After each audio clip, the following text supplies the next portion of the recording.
অসাধারণ হয়েছে রান্না। জোরে রান্না অসাধারণ হয়েছে, অসাধারণ, অতুলনীয়।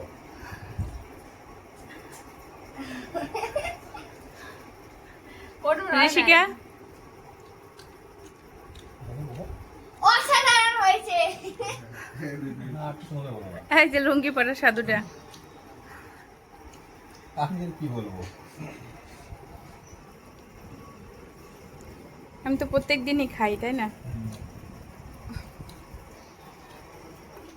বেশ ভালো খেলাম। এরপরে মাংস পিসে কামড় দিয়ে বুঝবো। বর্ষা মাংস খেতে হলে লাইক কমেন্ট শেয়ার করতে হবে, নাহলে খেতে পারবেন না। অবশ্যই যে আমার বর্দি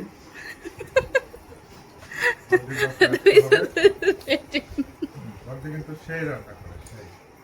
হাই।